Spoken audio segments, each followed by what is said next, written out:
Perkenalkan, nama saya Rinaldi Rizwar dengan NIM 2330 2050 336. Di sini saya akan mempresentasikan tugas dari responsi yang telah diberikan, yaitu membuat web admin untuk mengelola data mahasiswa. Untuk struktur dari proyeknya itu, yang pertama itu adalah folder backend, yang di dalamnya itu ada config.php untuk koneksi. Yang kedua itu CRUD untuk fungsi-fungsi yang ada. Yang ketiga itu ada test admin untuk input data admin. Kemudian ada folder CSS untuk tampilan, folder JS untuk file JavaScript, dan ada tiga file global, yaitu untuk tampilannya. Yang pertama itu ada admin pack, yang kedua itu login pack, dan yang terakhir adalah logout pack. Baik, yang pertama adalah config.php. Seperti yang saya bilang sebelumnya, untuk config.php ini kita gunakan untuk membuat koneksi ke dalam database dengan database-nya itu bernama web admin. Untuk database-nya itu sendiri, di sini terdapat dua table. Yang pertama itu adalah table admin untuk menyimpan seluruh data admin. Nah, di sini username-nya itu ada admin, dengan password-nya itu kita hide agar tidak dapat dilihat oleh orang lain. Kemudian untuk tabel yang kedua itu adalah tabel mahasiswa, di mana di dalamnya itu untuk menyimpan seluruh data mahasiswa, yang di mana di dalamnya itu menyimpan nama, NIM, email, nomor HP, fakultas, jurusan, dan yang terakhir adalah tanggal lahir. Kemudian kita masuk ke crud.php. Seperti namanya, crud.php ini akan kita gunakan untuk menampung fungsi-fungsi crud, baik itu menambah data mahasiswa, mengedit dan menghapusnya, yang mana ini nanti akan dipanggil ke dalam admin.php. Pertama-tama di sini kita deklarasikan function, yaitu tambah mahasiswa, dengan value-nya itu adalah nama, NIM, email, HP, fakultas, jurusan, tanggal lahir. Hampir sama seperti tambah mahasiswa. Untuk function edit mahasiswa, di sini ada value-nya itu ada ID, nama, NIM, email, HP, fakultas, dan seterusnya, dengan mengambil ID dari mahasiswa yang ingin kita edit datanya. Kemudian yang selanjutnya adalah function untuk menghapus data mahasiswa dengan mengambil ID. Selanjutnya kita akan masuk ke function get all mahasiswa, yaitu fungsi untuk mengambil semua data mahasiswa yang ada. Kemudian untuk function selanjutnya adalah get mahasiswa by ID untuk mengambil data mahasiswa berdasarkan ID, dengan kode SQL-nya itu adalah select all from mahasiswa, di mana ID yang ingin kita cari. Kemudian yang terakhir adalah fungsi untuk melakukan search mahasiswa, dengan kode SQL-nya itu adalah select all from mahasiswa, di mana namanya itu kita menggunakan like dan NIM-nya itu juga menggunakan like. Jadi untuk search mahasiswa ini nanti terdapat dua jenis input. Yang pertama itu menggunakan nama, dan kedua itu menggunakan NIM. Kemudian kita akan masuk pada tes admin, yang dimana di dalamnya ini kita lakukan input data admin dengan username-nya itu adalah admin, dan password-nya itu adalah admin123. Kemudian selanjutnya kita masuk ke halaman login yang akan kita gunakan untuk melakukan login. Pada bagian pertama, login.php ini kita membuat sebuah fungsi untuk memverifikasi apakah username dan passwordnya itu sesuai menggunakan metode post. Jika sesuai, maka akan langsung diarahkan ke halaman admin.php. Di sini adalah HTML-nya sederhana saja, yang dimana di dalamnya itu hanya ada form yang untuk menginputkan username dan juga password. Kemudian selanjutnya adalah admin.php. Ini adalah file utama kita, yaitu tampilan untuk melakukan input, kemudian edit, hapus, dan menampilkan seluruh data mahasiswa. Pertama-tama di sini kita melakukan session, yaitu di mana jika kita belum melakukan login, maka kita akan langsung diarahkan ke halaman login.php. Setelah itu di dalamnya kita akan melakukan pengambilan data berdasarkan ID dengan mengambil function, yaitu adalah get mahasiswa by ID.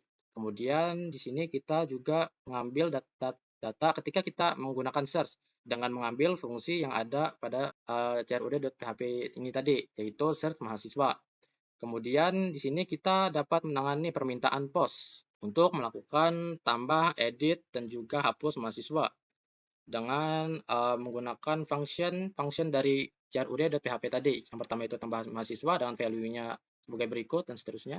Kemudian pemanggilan function edit mahasiswa dengan value-nya seperti tadi juga. Dan yang terakhir kita memanggil function hapus mahasiswa dengan value-nya itu adalah ID saja.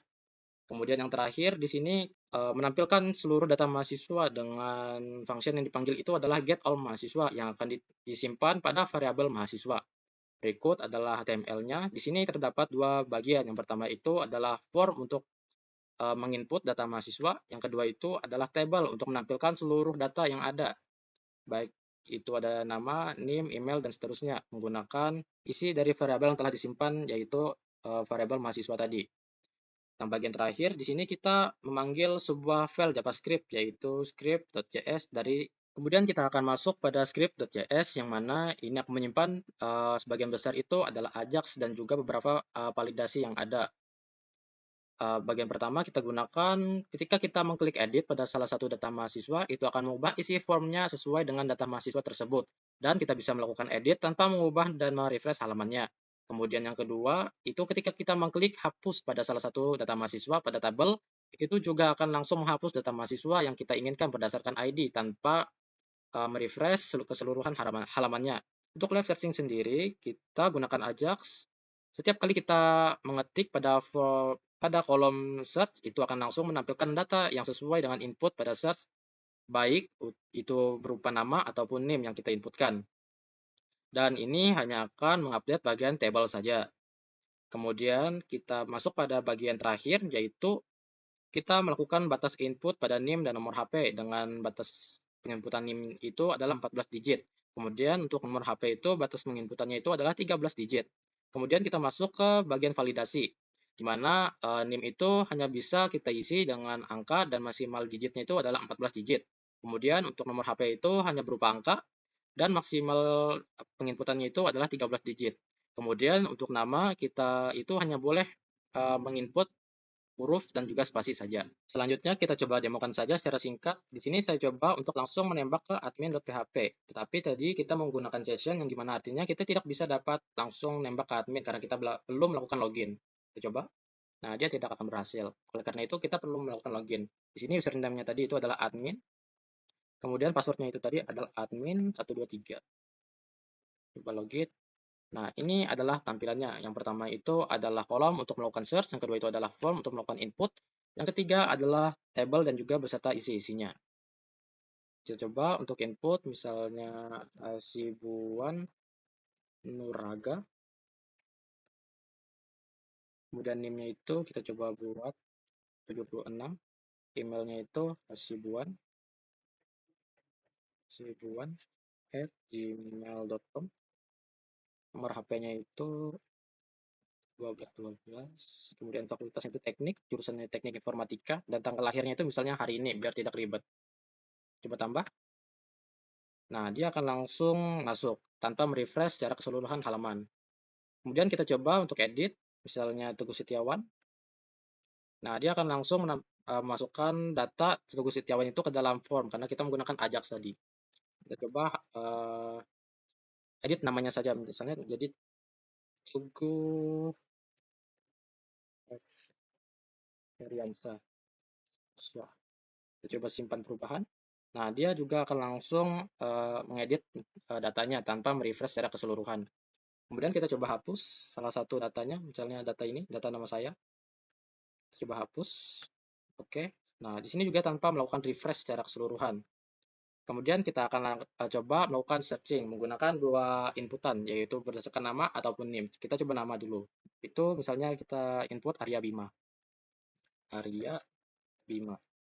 Nah, maka dia akan menampilkan data dari Arya Bima itu sendiri. Kemudian kita coba menggunakan NIM, misalnya di sini 31. Kita ambil akhirnya saja, 31. Nah, maka dia akan menampilkan data dengan NIM 31 gitu. Baik, mungkin sekian yang dapat saya sampaikan. Mohon maaf jika ada kesalahan dalam presentasi saya. Mohon maaf dan sampai jumpa.